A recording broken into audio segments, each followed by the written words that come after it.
The Gospel of Luke is also known as the Gospel of Women because Luke gives more importance to women in his Gospel than do the other evangelists.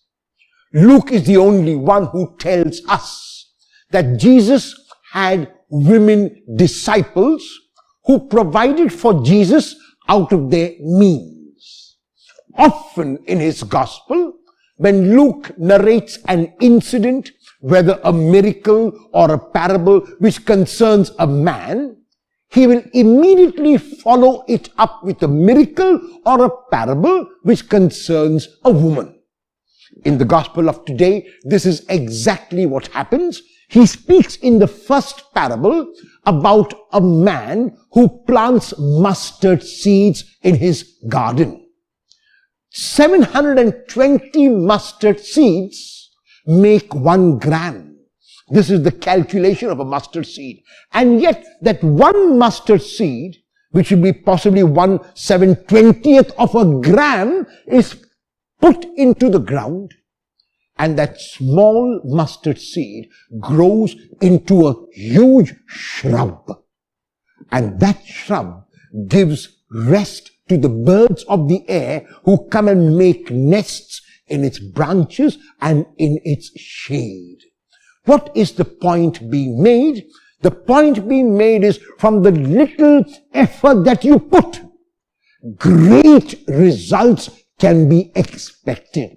In other words, do not forget to act. Do not refrain, do not act. Refrain from not acting. In the second parable, a woman is kneading flour. And before she kneads flour, she puts a little yeast into that flour.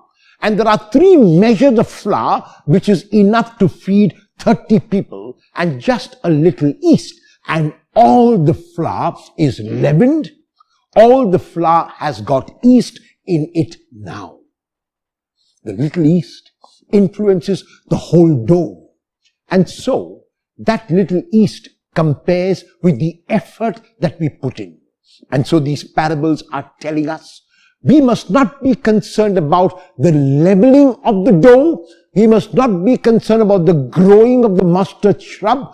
Our job and our focus must be on putting in the yeast, of sowing that mustard seed, of acting as we ought to.